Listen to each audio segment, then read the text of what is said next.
Good afternoon, everybody. My name is Kiattisak. Today, I'm pleased to present my research on the topic, the Dunhuang Manuscript S.2585, the meditative visual experience of Buddha's within in Foshuo Guan Jing.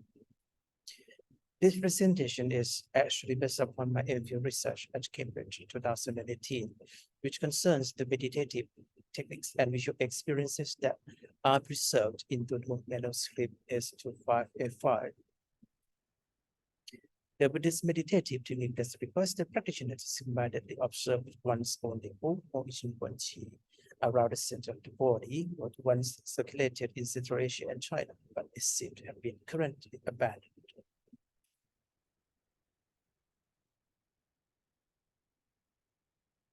Some example of this influence may be seen in the statue of the Bodhisattva that was found in Afghanistan and the Phra lagi, currently called Khotan, painted wooden Buddha.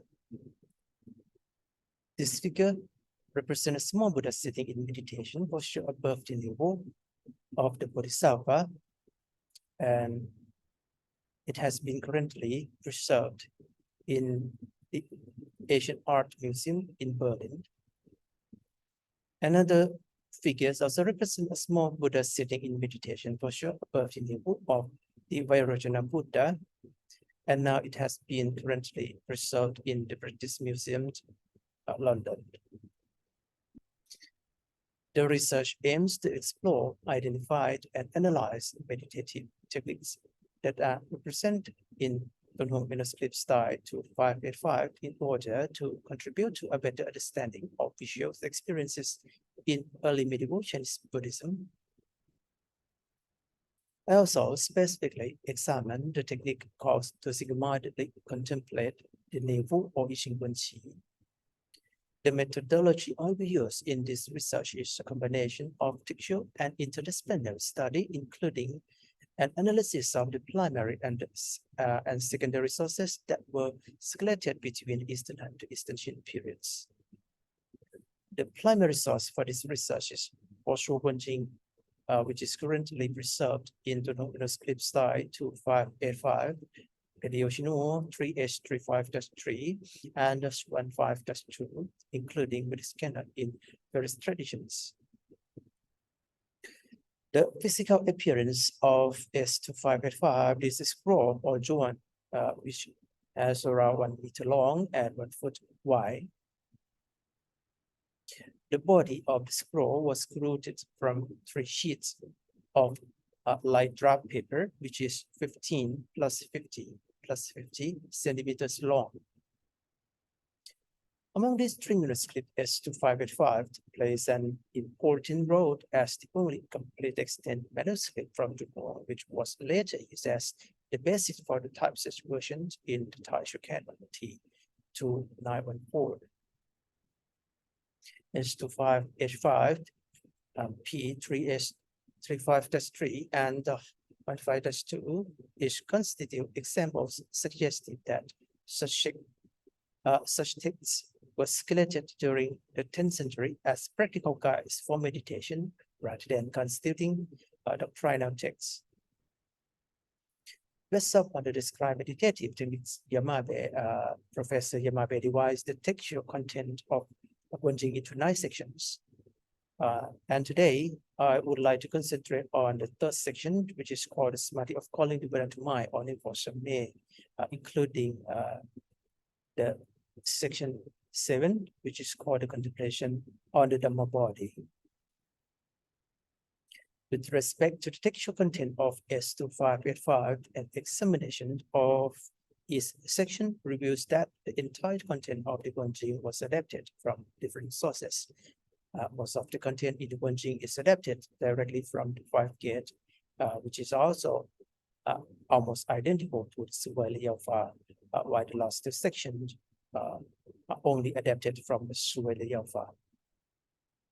The content of the Guan Jing, moreover, displays hybridization between Mahayana and possibly Sarvastivada and Mahayana ideas. Now let's move to meditative techniques and experiences in the Guan Jing. After examining meditative techniques and experiences in the Guan Jing, several questions arise, including why the meditative technique of navel contemplation or yixin guanqi is considered part of the samadhi of calling the Buddha to mind or Nirvana. My second question is, to what extent the Dhamma body or Dhammakaya plays a role in such practice, as described in the section titled Contemplation of the Dhamma Body of Foshuo Guan. This presentation, therefore, concentrates on the analysis of meditative techniques related to these two questions. In order to analyze the meditative techniques and experiences, this section will be divided into three parts. The first one, navel contemplation and the visual experience of seeing Buddhas. The second one, mystical visions. And the last one, the Buddhas within. From the Guan Jing, it is clear that navel contemplation or guanqi is a significant meditative technique mentioned in the section Nirvana. In S.2585, the text placed the term guanqi after the term yixin, which indicates that the practitioner is to be instructed to contemplate the navel by unifying or fixing the mind there. Therefore, they will see something inside the navel, such as the heron eggs. The heron's egg, white in color, something else. The question is why the practitioner is instructed to fix the mind around the navel, or she. The text clearly states that the master regards the navel as a locus or tool, where the practitioner should apply the focus. The idea of navel contemplation or guanqi can also be found in contemporary Chinese Buddhist texts that circulated during the 5th century, specifically the Chinese Jing. The Chinese Jing employs navel contemplation with the meditative practice of bodily mindfulness of oneself, which is also associated with the contemplation of fire and water elements. The Chinese Jing, moreover, state that the success of this contemplation can lead the practitioner to attain the second noble stage, becoming tathāgatagarbha. The contemplation, moreover, can be found in the path of purification of Sutimaka, a Theravada trustee composed by Buddhist, who was affiliated with Dunhuang Manuscript during the 5th century. The Sutimaka section on the bottom body contemplation projects a landscape onto the body in two directions, that is, down from the navel or napi as the lower direction and up from it as the upper direction. It can be alternatively said, therefore, that the navel is regarded by Buddhist as the middle point or middle locus between upper and lower directions on the body. The Visuddhimagga additionally state that the navel is the beginning of the wind issuing out. The heart is its middle and the nostril is its end. The nostril is the beginning of the wind entering in. The heart is its middle and the navel is its end. This account therefore clearly show that Visuddhimagga only regards the navel as a significant bodily locus or dharana for contemplation on the breath, or anapanasmriti or anapanasati in Pali, but also that it is important for the contemplation of the body, or guanqi in Pali. Furthermore, the significant roles of the navel can be seen in esoteric Theravada, particularly the Yoga tradition. This tradition identifies the navel or napi as the significant bodily locus not only for visualizing the present world in order to attain Nibbana through the approach of the Dhamma body, but the 84,000 components of the Dhamma are also found in the navel.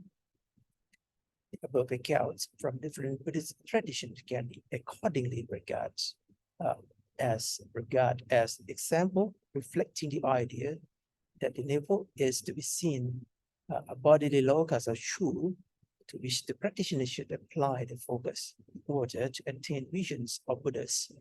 This is alternatively called Uttana Samarati. And moves to the mystical visions. The visual experience described in the section I Ching Guanqi contains several mystical visions, such as the following. On the platform, there is a Buddha seated in a cross-legged posture.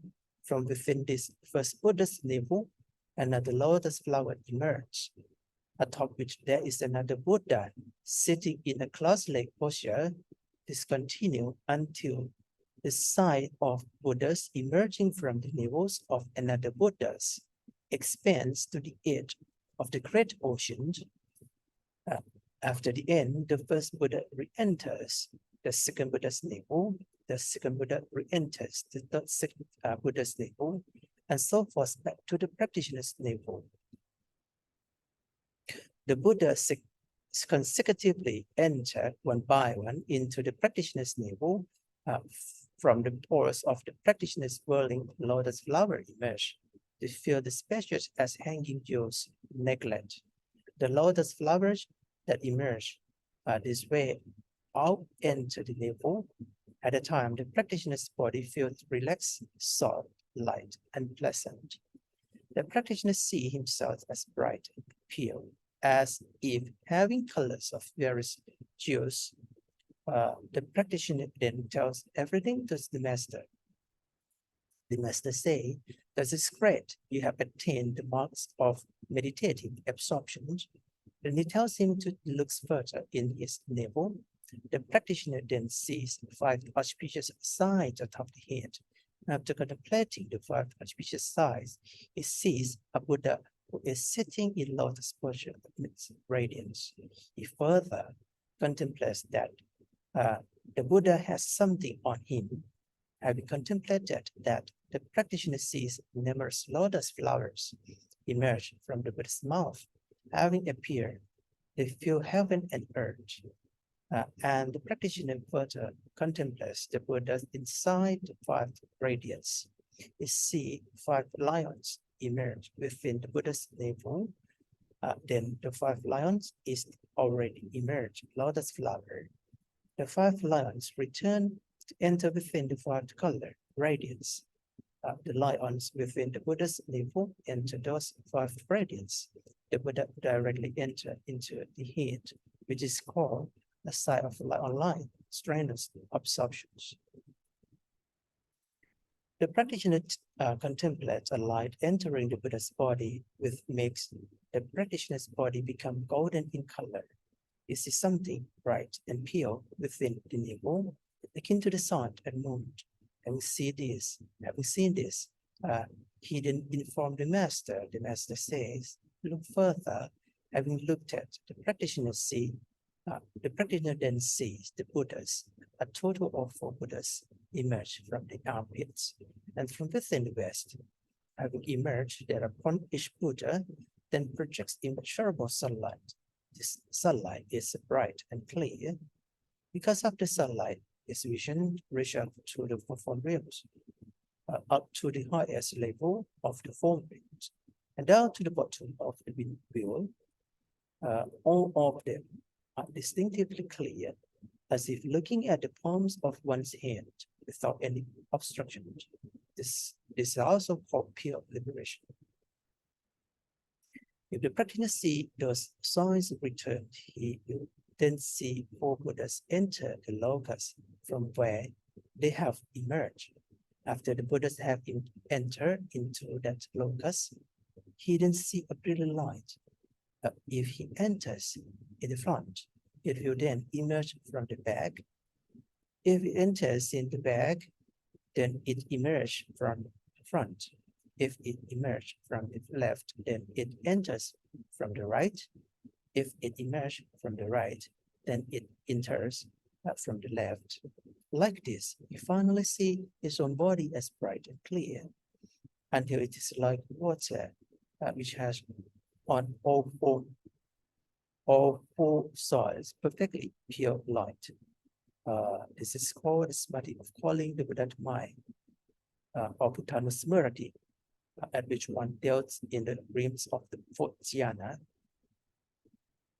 The text explains that after the practitioner contemplates the navel, Having seen a crystal at the crystal lotus and platform boat at the navel, there are several signs or emitter or xiang of Buddhas that emerge from the navel of the practitioner and other Buddhas.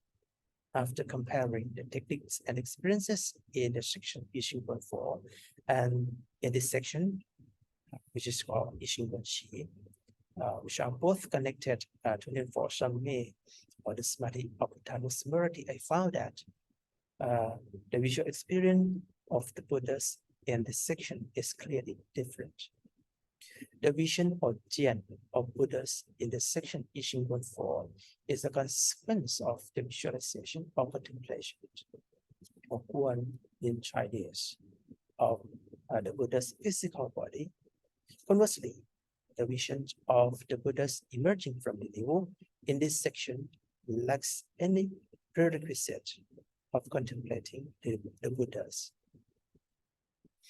This account affirms that although the samadhi of Tathāgatagarbha usually requires the practitioner to visualize the Buddha's body, this is not consistently the case, not always necessary. The vision of Buddhas following contemplation of the navel in this section can be regarded as the meditative technique of Tathāgatagarbha, which enables a visual connection between the practitioner and the Buddhas. It should be noted that the Guan Jing is not the only text describing the visual figures of the Buddhas emerging from the practitioner's navel, or qi, and the Buddha's navel, or for qi. They can also be found in various Buddhist meditation texts, such as the ukulele, the Chinese Jing, the Foshuo Jing, and etc. As an example, mystical visions can be found in the Foshuo Jing, such as the vision of numerous crystal lotus and immeasurable light in the navel of Buddhas, the vision of Buddhas of the 10 directions. These mystical visions confirm that navel contemplation only facilitates visions of Buddhas that also enable seeing mystical lights and other mystical signs. The Guan Jing emphasizes not only the navel as a locus of entry into mystical visions. The internal body is also mentioned specifically under the armpits and within the waist, which is the locus from which 4 Buddhas, bright as sunlight, emerge. The vision of immeasurable sunlight allows the practitioner's vision to reach to the four form realms, which function as the key point, since this is not only represent a visual capability that depends upon the quality of such light intensity, but also denotes Buddhist cosmology as seen with a vertical perspective. In terms of a vertical cosmology, Buddhism categorizes the universe into 3 realms, or 3 lokatadu. The first one, the desire realm, or kamatadu. The second one, the form realms, or rupatadu. And the last one, the formless realm, or arupatadu. Traditionally, Buddhists also recognize the cosmos as samsara, the circle of rebirth and death, in which sentient beings are trapped. In order to liberate oneself from samsara, the practitioner's mind must be liberated from all defilements through cultivating the soteriological path to liberation or midway, which requires meditative practice and attainment of the dhyana. From the perspective of the Guan Jing, the attainment of mystical vision in Yixin Guanqi function as a verification of the samadhi of Tathāgatagarbha, in that the practitioner's mind is considered free, whereupon they attain the fourth dhyana. According to Professor Yamabe, the mystical visions found in the Foshuo Jing share similarity to the ukulele, and therefore inclined to trust them to the ukulele. After my exploration of the ukulele, it is interesting to know that the navel also plays a significant role in contemplation. One of the most significant points is that after the practitioner has experienced mystical visions, thing within will enter into the navel of the practitioner. This is called a navel vision. The yoga label regard this final experience as indicating attainment of the state of awakening. Looking closely at the above section from the Guan Jing, the mystical visions in this section share some similarity with the yoga label, which I divide into 3 steps.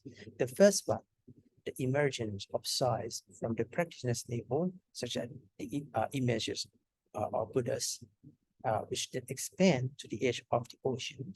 The second one, the entry of visions into the navel or inside the practitioner, such as image of Buddhas and lotus images. The last one, the phenomena of body and mind or power, such as the feeling of softness, lightness, pleasantness, illumination, and purity, which stand to verify meditative achievements. And now let's move to Buddha within. There are several modes of seeing the Buddhas or Jianfa in the Guan Jing. This can be categorized into 2 main modes.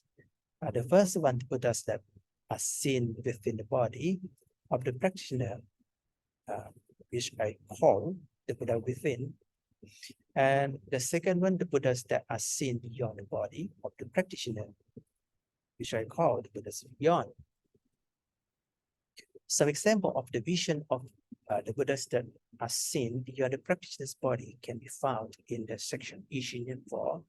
This section clearly describes several Buddhas emerge from the forehead of the practitioner.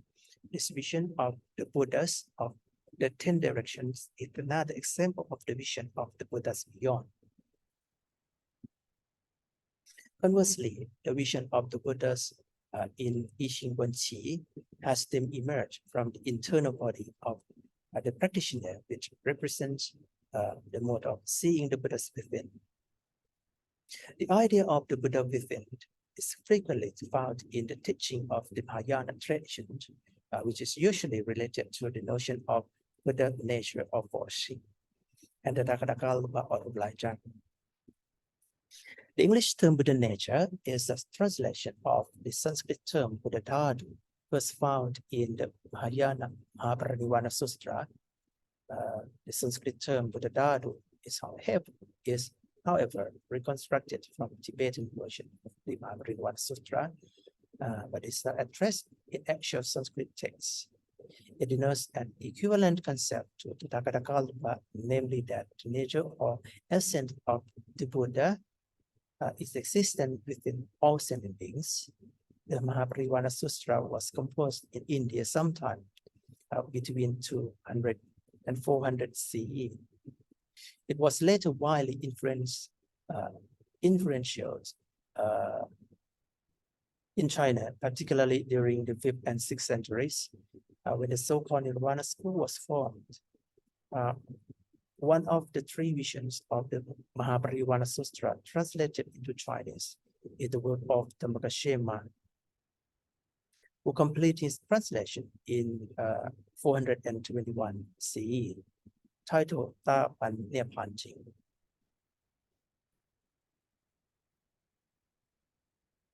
According to the Mahaparinibbana Sutra, which was translated by Dhammakaśyapa, the Buddha nature of the Tathāgatagarbha is equivalent to the 32 distinctive signs, 80 minor marks, 10 powers, 4 forms of fearlessness, and so forth. This explanation of Buddha's nature is seen similar to the quality of the Dhamma body or Dhammakaya, which is discussed in the Guan Jing. Buddha nature in this context, therefore, possibly also implies the Dhammakaya. Buddha nature, however, moreover, is a synonym of the realm of the Tathāgata and most perfect enlightenment. Although all sentient beings possess Buddha nature, it cannot be perceived by those whose mind is contaminated by defilements. And the text therefore states that those who enter meditation or Vajrasamadhi not only see Buddha nature or Jianpo see, but they also attain supreme perfect enlightenment or Anuttara Samyak Sambodhi. The teaching of the Tathāgatagarbha can be traced back to an Indian Mahayana source, the Tathāgatagarbha Sutra, which was possibly composed sometime in the mid or second half of the 3rd century. Later, the Tathāgatagarbha Sutra was translated into Chinese during the 5th century by Buddhapatra. The Tathāgatagarbha Sutra is a short sutra that provides 9 similes, illustrating the Buddha nature hidden within ascended beings. Professor Zimmerman alternatively suggests that we might understand this as meaning all ascended beings have a Tathāgata in their womb. This womb is translated from the Sanskrit word kalpa, which denotes not only womb, matrix, and seed or embryo, but also imply the innermost part of something. Moreover, the idea of the Tathāgatagarbha in the Tathāgatagarbha Sutra also signifies a statue of the Buddha seated cross-legged within living beings, which Zimmerman explains may relate in some way to the meditative technique of Buddhanusmriti. If you compare the idea of the Tathāgatagarbha, which also refers to a Buddha seated cross-legged within living beings, to the meditative experience outlined above, particularly in the section on I Ching Guanqi of the Guan Jing, which explained that the practitioners will see the Buddhas sit in meditation posture atop the crystal lotus, which emerged from the navel. The mystical vision of the Buddhas, therefore, can be equated to witnessing Buddha nature or the Tathāgata, in the womb of the practitioner. The notion of the body is also important to keep in mind in determining what kind of Buddha body the practitioner sees within the womb. According to the Guan Jing, in terms of meditative practice, the Dhammakaya should be contemplated as an internal body existent within the physical body, like a precious jewels existing within a vessel. The Dhammakaya in this context, therefore, should be considered synonymous with the notions of the Tathāgatagarbha and Buddha nature that are inherently exist within the wombs of sentient beings. Although the term kalpa can refers to womb, it does not necessarily mean that Buddha nature is located in the fleshy abdomen or any internal organ. The Guan Jing itself also never mentioned that the Buddha sit within the liver, the stomach, or any organs inside the physical body. The kalpa in this context signifies a parallel dimension and a transcendental locus in which Buddha nature exists, which is regarded as a transcendence of intrinsic nature or power of a supramundane self. This power, moreover, however, not only goes beyond the mundane self and a physical dimension, but also exists alongside the physical body. It is all associated with the notion of microcosm or middle way in some contexts, as found in esoteric teachings. The notion of microcosm is associated with the notion of power, which also plays a significant role in our understanding the notion of the Buddhas within. One of the early Buddhist sources that mentioned the microcosm is the Rohita Sutta, a Theravadin text. In the Rohita Sutta, the Buddha said the following: I tell you that there is no making an end of suffering and straight without reaching the end of the cosmos. Yet, it is just within this phantom body, phantom long body, with its perception and intellect, that I declare that there is the cosmos, the origination of the cosmos, the cessation of the cosmos, and the path of practice leading to the cessation of the cosmos.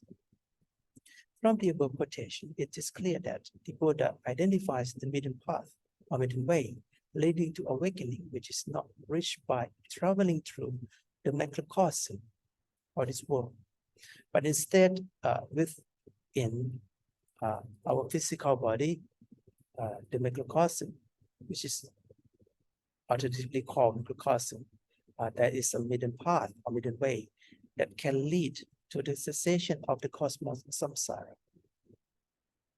If we apply the notion of microcosm to the body of the meditative practitioner, the navel locus that is identified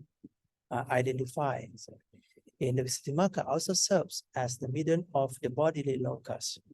The location of the navel also resembles the location of the kalpa, which is located around the middle of the body.